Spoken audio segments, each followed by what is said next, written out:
कितनी उम्र है शाहिद? तकरीबन 37 साल। 37 साल। जी। बच्चे कितने हैं? 4 बच्चे, 4 बच्चे 3 बेटे 1 बेटी, सबसे छोटी बेटी है। अच्छा, शादीशुदा जिंदगी कैसी गुजर रही? बस दुखों भरी। दुखों वाली? जी। क्यों? बस जो अपने ना अपने हुए तो बगाने से क्या गिला करें। कितनी शादियां हैं? एक ही शादी, एक ही शादी है। वो भी ऐसी शादी के सोया हुआ था। यारों दोस्तों ने जब शादी हुई तो सोया हुआ था, हम सब सोए हुए थे। कज़न आया बिरयानी लेके, आगे कहते ये उठो शाहिद का निकाह हो गया। तो वो कज़न कहने लगे, दोस्त कहने लगे एक मिनट इसके कज़न को जाने दो, इसको बाद में पूछेंगे सोया हुआ इसका निकाह कैसे हो गया। अच्छा। ये तारीख रकम कर दीजिए, इसने सोए हुए का निकाह हो गया। अच्छा। मुझे सोए हुए को ठुडे मार के उठाया और उठा के कहते उठो तुम कौन सा कानून है तुम्हारा, तुम सोए हो, तुम्हारी शादी हो गई। मैं कहा यार चुप करो, मैं लाहौर जाऊँगा तो फिर जाके पूछूंगा क्या मामला है। अच्छा। तो उसके बाद लाहौर आया तो लाहौर में 3-4 दिन बाद मुझे एक कमरा दिखाएगा अपने घर में कि ये तुम्हारा कमरा है, इसमें तुम्हारी बीवी है, जाओ अपनी बीवी के पास, तुम्हारी शादी हो गई है। अच्छा, ये जुल्म किसने किया? वो तो बड़ों ने मुझे ना किसी मौलवी के आगे मैं बैठा हूँ, ना मुझसे कबूल किसने किया? वालिदैन ने? वालिदैन ने। अच्छा, पहला जुल्म ये हुआ। पहला जुल्म ये हुआ। शादी कितना अरसा रही? शादी 2007 में हुई थी। 7 में हुई थी? जी। अब कौन सा साल चल रहा है? 2022 चल रहा है। 22 चल रहा है। एंड हो महीना गया। कौन सा है? 12वां महीना एंड हो गया, 23 शुरू होने लगा। अच्छा, तो कितने साल हुए शादी को? शादी को तकरीबन 16 साल हो गए। 16 साल। 16 साल इकट्ठे रहते रहे हो? इकट्ठे रहते रहे, लेकिन ससुराल वाले पहले सवात में रहते थे, फिर सवात से जब शिफ्ट हुए, पूरे अहले इलाका को पता है कि साले के हालात बहुत ख़राब थे सालों के ससुर के, और किराए के घर में रहते थे। तो फिर मेरी गैरत ने गवारा ना कि मेरी दूध दही की दुकान थी, बड़ी ज़ोरों पे चलती थी। मैंने कहा जी इसको मैं कोई दुकान डाल के दे देता हूँ। पूरे मोहल्ले वाले गवाही देंगे कि वो दुकान डालने वाला मैं हूँ। कत्ल क्यों किया?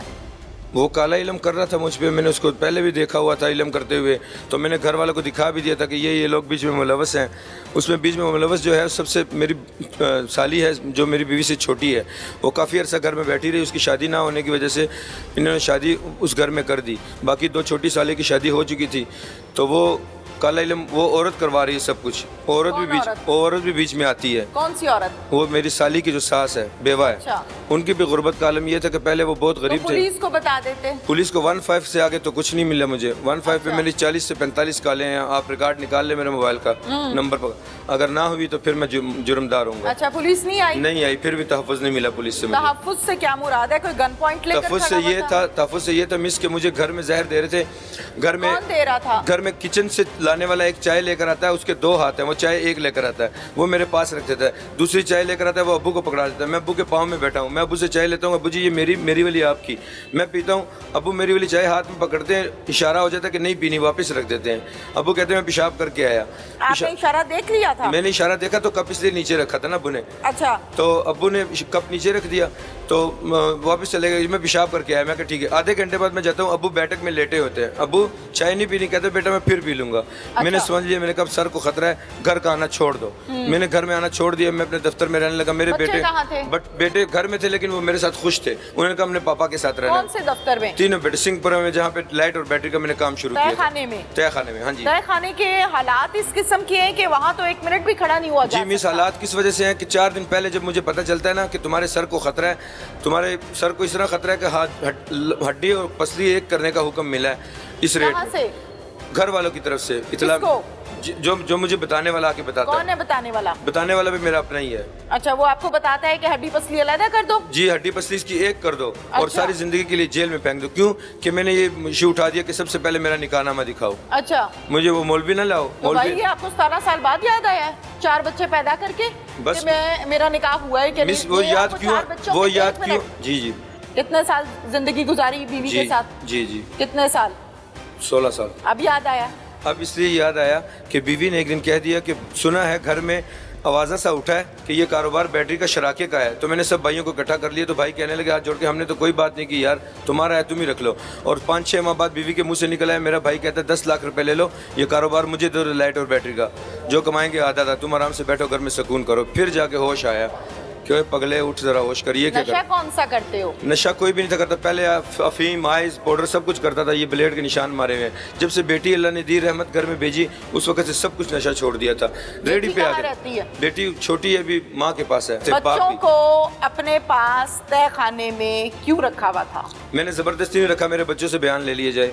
अच्छा, वो अपनी खुशी से रहे थे, वो कह रहे थे पापा हम आपके साथ खुश हैं। बचने के लिए आपने लिया नहीं बच्चों का सहारा नहीं मिस। और उनको गन पॉइंट पर अपने साथ 2.5 से 3 घंटे आपने रखा, नहीं मिस, ये हकीकत है? नहीं मिस, नहीं है? हकीकत इसलिए नहीं है कि मेरे पास गन नहीं थी। गन मैं किसी और जगह से बरामद करवाऊंगा, वो पुलिस वाले लेकर आए हैं, सबूत अच्छा, देंगे। तो मेरे पास माथे पर फायर क्यों मारा? वो कहाँ से आई थी पिस्तौल? वो हाँ, उस वक्त पिस्तौल थी मेरे पास। अच्छा। वो पिस्तौल जब बच्ची को लेने गया था ना मेरा बेटा, हाँ। तो उन्होंने दे दी थी कि हमसे गिराया नहीं जाता, तुम पीछे से मारना, इसको गिरा देना। हम किसको? खुद ही, मुझको, बड़े किसने बेटे, दे दी थी? मेरे ससुराल वालों ने। आपके ससुराल वालों ने पिस्टल आपको दी थी? बच्चे को, जब बेटी को ला रहा था वहाँ से, अच्छा, बच्ची को दे दी थी? 4 साल बच्ची की के सामने को? दी थी, बेटे को दी थी बच्ची के सामने।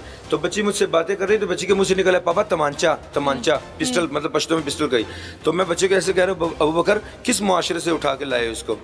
तो वो कहने लगा पापा दिया है, कहा है कि पीछे से फायर मारना है इसको, हम गिरा नहीं सकते पापा को। पापा तुम्हारा मेंटल है, तुम्हें पता नहीं है। फिर आपने पकड़ के किसी और को मार दिया? नहीं, फिर मैंने सारे सबूत पीछे से निकाले रिगार्डिंग जो सेफ हुई थी। पूछा पिस्टल से गोली किसको मारी? पिस्टल में फिर मैंने क्या किया, हाँ ससुराल के घर फायर किए 2 जाके, और 3 फायर अपने घर में किए। क्यों? और फिर मोहल्ले वालों को कहा कि खुदा के लिए यार आप लोग 15 पे कॉल कर दो ताकि पुलिस आ जाए मुझे पकड़ने के लिए और मेरा मुतालबा हल कर दे। आपने जिस शख्स को गोली मारी है उसका क्या नाम है? नाम का नहीं पता उसे। ये भी नहीं पता। झगड़ा क्या था? झगड़ा उसे कि वो काला इलम कर रहा था। 28 तारीख को मैं कहाँ गोली मारी? सर में मारी, ये आपका इख्तियार है? अगर कोई काला इलम कर रहा है तो उसके माथे पे गोली मार दो, ये आपका इख्तियार है? नहीं। ये किसका इख्तियार है? कौन ऐसे जो इलीगल एक्टिविटीज हैं उनको पकड़ने के लिए फोर्स बनाई गई है ना? तो फोर्स मिस आए ना, जब मेरी है ना 15 पे मेरी 40 काले को रोकने के लिए। मिस, 40 काले हैं मेरी 15 पे, 40 कॉले तकरीबन 40 काले होंगे। नहीं आई? फिर नहीं उसके है। बाद और किसको तलब किया आपने? मैंने उसके बाद फिर 115 पे ईडी वाले को किया, उन्होंने 17-12 का नंबर दिया, उन्होंने फिर मुझे रेंजर का एक नंबर दिया, फिर उन्होंने एक और अच्छा, ईडी वालों ने रेंजर्स का नंबर दे दिया? ईडी वालों ने मुझे पीटीसीएल का नंबर दिया। अच्छा, किसके पीटीसीएल का? पीटीसीएल 17-12 का। अच्छा, उस पे फिर मैंने रब्ता किया, फिर उन्होंने मुझे दिया एक साहब का नंबर, वो था 7700 ऐसे एंड में 37 और 38 था। अच्छा, एंड पे नंबर वो किनका था? वो मुझे उन्होंने बताया कि जी ये है रेंजर का। रेंजर का नंबर आपको मिल गया? हाँ जी। तलब की फिर उनको फोन किया, उन्होंने भी फोन पे 2-4 बातें सुन के फोन काट दिया आगे से। अच्छा, वो रिकॉर्डिंग मौजूद होगी, वो रिकॉर्ड सब कुछ मेरे फोन का मौजूद होगा। तवाज़ुन आपका ठीक है? अल्हम्दुलिल्लाह सुम्मा अल्हम्दुलिल्लाह। कोई नफ्सियात का मसला तो नहीं है? कुछ मसला नहीं है, मुझे ऐसा लग रहा है कि कोई आपके साथ ज़हनी मसला है। कोई मसला नहीं है। भाई बच्चों का क्या कसूर है? खुद तुम नशे करते हो, अफीम के, आइस के, मासूमों का क्या कसूर है? मिस करता था, करता नहीं। मासूमों का कोई कसूर नहीं है। मिस करता था। उनको क्यों अपने साथ मुसीबत में डाला? मिस मासूम अपनी खुशी से रह रहे थे ये कहते हुए कि हम माँ बाप के साथ फिर रहेंगे। पुलिस ने तहखाने से बाहर कैसे निकाला? फिर पुलिस ने तहखाने से कैसे बाहर निकाला? जब बंदे को मारा तो फिर मैं तहखाने में था, भाग भी सकता था, पैसे भी थे, सब कुछ था मेरे साथ पास। कितने पैसे थे? पैसे तकरीबन पड़े होंगे, हज़ारों रुपए के हिसाब में पड़े होंगे, अब भी उसी तहखाने में पड़े हुए हैं। अच्छा, तो मैंने उठाए नहीं, लेकिन मैं भागा नहीं। मैंने कहा नहीं, अब शायद हो सकता है पुलिस आ जाए। तो वही वापस पुलिस आ गई, पुलिस आई। फिर 3 घंटे आपने पुलिस को अच्छे तरीके से नाको चने चबवाए।